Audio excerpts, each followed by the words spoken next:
Mark, the results are certainly heading in the right direction now. Behind the scenes, on the training ground, do you feel like things really are improving week on week?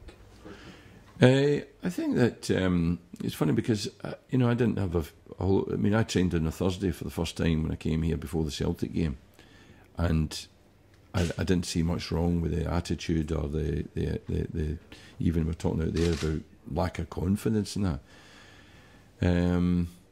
So the starting point was quite decent. I felt, what we have done is, and results do help that. The performance against Celtic in the second half, I think they saw that there was a lot of truth in what I talked about and what it might be like.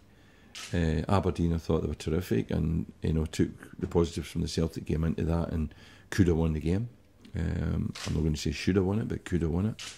Wouldn't have been embarrassed if we'd won it.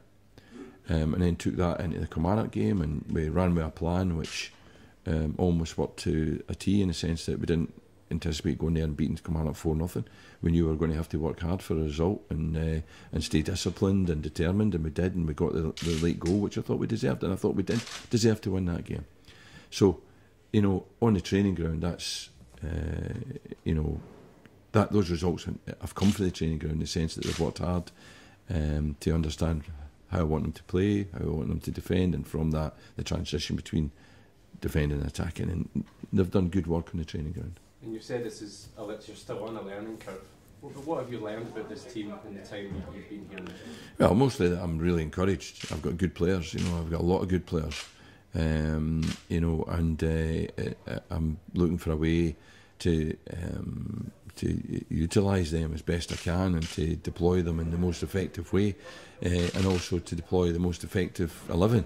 So I'm still finding that out. There are ones and two that that I've not actually really got to grips with yet, in the sense of knowing exactly what they can bring to the team or whether they should be in the team. So I've still got a bit of playing about with it to do before I'll know for sure, and then also obviously then have a better picture of what we might need and what we don't need. The international break coming up in that regard will give you a time to take stock as well. Well, to be honest, I'd be happy if it wasn't an international break. I think the internationals really are a hindrance to managers, and I think that I'm only joking, of course, but I think that the international break's fine. But I'd be happy to be playing games at the moment, with Motherwell. To keep the momentum going. Yeah, absolutely. Yeah. You try and fix up our bounce games just to see some of the guys you've not seen? No. We actually were looking at the possibility of a game, but we've not really been able to find any opposition, to be honest, decent opposition. So we gave that idea up about a week ago. So no, there'll be no game in between. I read that you're going to have talks with Les Hutchison during the international break as well. What kind of things can you discuss? Have you seen anything that maybe gives you ideas of how to change things and improve things? Well, I think there's two sides to it. There's his and there's mine.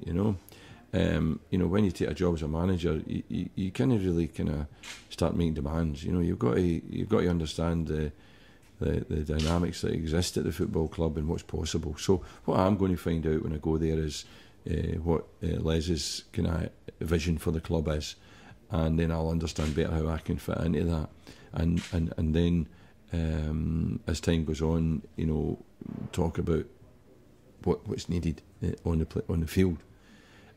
So it's just really a getting to know each other, but also really getting to grips with his ethos and his feelings and what he wants for the club, so that I can help deliver that.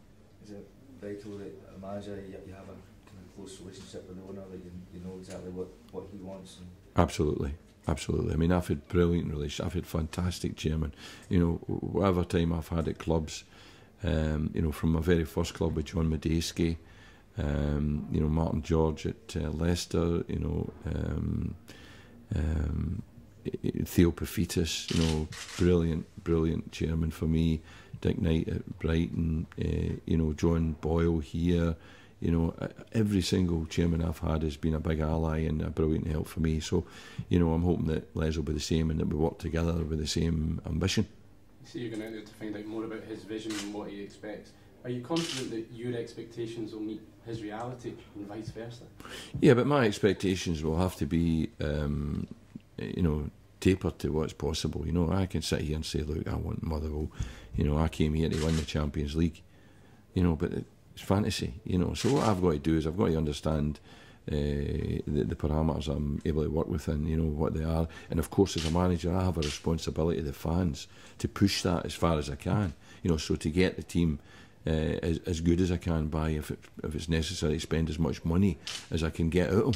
You know, that's my job, that's my responsibility, that's what the fans expect of me. I'll not just accept everything without some sort of discussion, some sort of argument. But I can only do it within, you know, I can't be, you know, arguing for the fans that we should be signing Ronaldo, you know, because it's not going to happen. But, you know, where there's a wee bit, I'll try and get a bit more, you know, that's my job.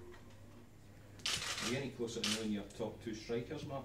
No, I'm not. You know, Wes has not really had the opportunity. I saw the two of them, Wes and Multi. I know I've seen the other two. They've all done well. You know, I think I've got 4 strikers. That's what I do think. And I think on any given day, I'll perm 2 from the 4, and that hopefully will be the right combination. So I'm satisfied that I have 4. You know, I'm not satisfied that I don't think I've only got 3 and I've started to find out about one. I think the 4 of them are good enough to be here, and I want them to be part of what we're doing. David Clarkson was a big player for you the last time you were here. Does he have a future here?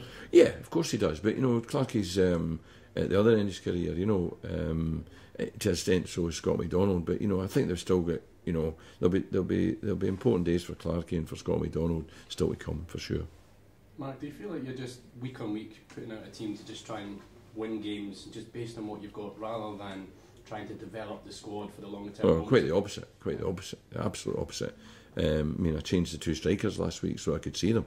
You know, I didn't change them because they'd been poor in the previous game at Aberdeen. They were great. You know, and I had to take them in before I named the team and explain to them why I was doing it.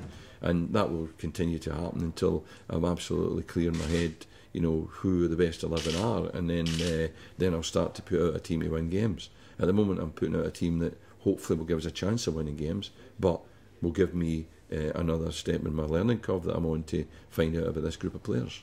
It's just a bit of a different game for you, because obviously the only time your first game at Bath was against Celtic there, and naturally going to be sitting in a bit more. Is this something where you maybe look to progress to, you know, to take the game to Inverness? Well, you know, again, I've mentioned this outside. The modern game is a game where there are a lot better results away from home than there used to be. And part of the reason is that teams are so well organised and so determined in their shape and in their defensive play that they make it very, very hard for the home team. And the home team don't often have enough to unpick them. And they end up getting suckered, and because they pile on trying to get a result. So we're going to look at it really, really closely, and we're not going to fall into that trap. So I'm going to play in a way that I think will win us a game at home. And it might be slightly different for just simply piling on and trying to get a goal against a team who are sitting in and defending against you. If that's what they're going to do, I'm not sure that they will. But we're going to play in a way that we think will win us a game. You know, more than anything. You're coming up against an opponent whose heads might be down. I mean, the results haven't been too favourable over the last month. Yogi's head's never down, you know, and he'll have his, you know, he'll find another rationale as to why they can come here and play well and do well. So I don't have any fears that there'll be any kind of, you know, what might happen is if we get a couple of goals, then they might find it more difficult to lift themselves given recent results. But I think from the first whistle, I will have no fears that Yogi's team will come out and be as they always are. Any teams or Keith, Stephen Hamill? Just Keith. Stephen Hamill's training today, full of training. Keith's still not ready. Both of them should be ready after the international break.